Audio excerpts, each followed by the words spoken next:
மீன்கள் முன்னுரை கவிஞர் தமிழ்மொழி கால சமுதாய பிரச்சினைகள் போராட்டம் மிகுந்த எளியவர்களின் வாழ்க்கை நிலை கந்தலுடையின் எண்ணற்ற கண்களான விண்மீன்கள் முடிவுரை முன்னுரை உழைக்கும் மக்களின் வாழ்வை மேம்படுத்த சுதந்திரம் பயன்பட வேண்டும் என்ற கொள்கையினை உடையவர் கவிஞர் தமிழ்மொழி. சமுதாய பிரச்சினைகள் அனைத்தும் அவரது படைப்புகளின் பாடுபொருளாயின. ஜாதி மத வேறுபாடுகளை களையவும் தமிழ் பண்பாடு மேம்படவும் தாராளமாக எழுதி வந்தார். அந்தி நிலா பார்க்கவா என்ற குழந்தை பாடல்கள் மிகவும் பிரசித்தி பெற்றன. தமிழ்மொழியின் கவிதைகளில் உள்ள சமூக பிரச்சினைகள் குறித்து இப்பகுதியில் ஆராயலாம். கவிஞர் தமிழ்மொழி கால சமுதாய பிரச்சினைகள் 1947ஆம் ஆண்டில் கம்யூனிஸ்ட் கட்சியில் சேர்ந்த தமிழ்மொழி மே தினத்தை பற்றி கவிதை எழுதினார். அக்கவிதை தொழிலாளர்களின் நிலையை புரட்சியோடு கூறுகிறது.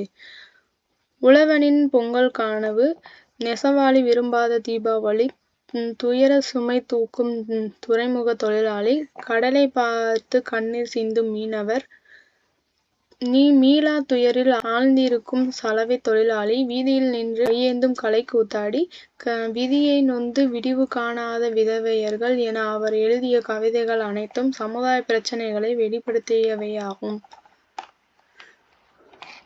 ஊரை எழுப்பிடவே, துயர் ஒன்றை நெருக்கிடவே, தாரை முழங்கிடுவேன் தமிழுள் ஜாதி ஒழித்திடவே என தமிழ் மக்கள் முழங்கி கிடப்பதைக் கண்டு வீறு கொண்டு எழுச்சியுற வேண்டுமாறு பாடினார். சாக்கடை சமுதாயம் என்ற பெயரில் கதை தொகுப்பு எழுதினார். இவற்றையெல்லாம் அறியும்போது அன்றைய காலத்தில் அதிகமான சமுதாய சீர்கேடுகள் இருந்ததை உணர முடிகிறது. போராட்டம் மிகுந்த எளியவர்கள் வாழ்க்கை நிலை மீன்கள் கவிதை வறுமையில் வாடுகின்ற மக்களின் பரிதாப நிலையினை விவரிக்கிறது.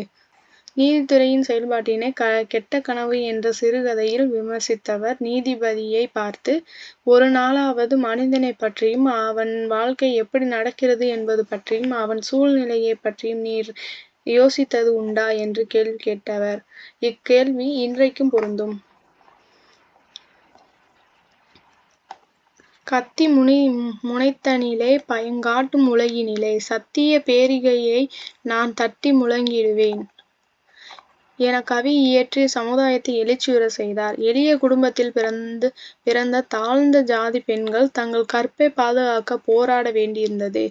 நொந்து கிடப்பவர்களுக்கு வாழ்க்கை இல்லாமல் நொல்லை விடுதலை யாருக்கடா என்று கூறினார். இயற்கை சூழலை பாடுவதில் கூட மக்களின் பிரச்சனையை நினைவூட்டியவர் கவிஞர் தமிழ்மொழி. கந்தல் உடையின் எண்ணற்ற கண்களான விண்மீன்கள் ஆகாயத்தை விண்மீன்களை பார்த்து கவிஞர் தமிழ்மொழிக்கு அவற்றின் அழகை ரசிக்க தோன்றியதை விட மண்ணில் வாழ்கின்ற மக்களின் சிக்கல்களே நினைவிற்கு வருகிறது. வானத்தில் மின்னுகின்ற விண்மீன்கள் ஏழைகள் வாழும் குடிசை வீட்டின் ஓட்டைகளாக தோன்றுகின்றன. உழைத்து வாழ்பவர்களின் உடம்பில் உள்ள தழும்புகளாக தெரிகின்றன. உழைப்பவர் உடலில் அத்தனை காயங்கள் ஏற்பட்டதன் அடையாளமாக தழும்புகள் உள்ளன. மான்கடல் தோன்றிடும் முத்துக்களோ, ஏழை வாழும் குடிசையின் பொத்தல்களோ, மாநில மீதில் உழைப்பவர்கள் உடல் வாய்ந்த தழும்புகளோ அவைகள். தமிழ்நாட்டு மக்களின் கண்கள் எல்லாம் துடித்து கிடப்பதாக தோன்றுகின்றன. மக்கள் தினமும் சிக்கல்களுடனே வாழ்கின்றனர். பெண்களுக்கென எந்த சுதந்திரமும் உரிமையும் இல்லை. எனவே அவர்கள் சோக உணர்ச்சிகளோடு உள்ளனர். அத்தகைய உணர்ச்சியின் சிதறல்களாக விண்மீன்கள் காட்சியளிக்கின்றன. செந்தமிழ் நாட்டினர் கண்கள் எல்லாம் அங்கு சேர்ந்து துடித்து கிடந்தனளோ, சொந்த உரிமை இழந்திருக்கும் பெண்கள் சோக உணர்ச்சி சிதறல்களோ என மக்களின் வறுமை நிலையை விண்மீன்களாக உருவகப்படுத்துகின்றார். பிச்சை எடுப்பவர்களின் மனதில் எழுகின்ற விம்மல்களான விண்மீன் திடீரென கவிஞருக்கு அற்புதமாக எழுகிறது.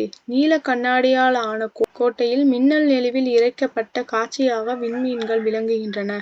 உண்மையாக வாழ்கின்ற தொழிலாளர்களின் எண்ணத்தில் உள்ள துன்பங்கள் பொங்கி வெளிப்பட்டு விண்மீன்களாயினதோ என கவிதையை முடிக்கிறார்.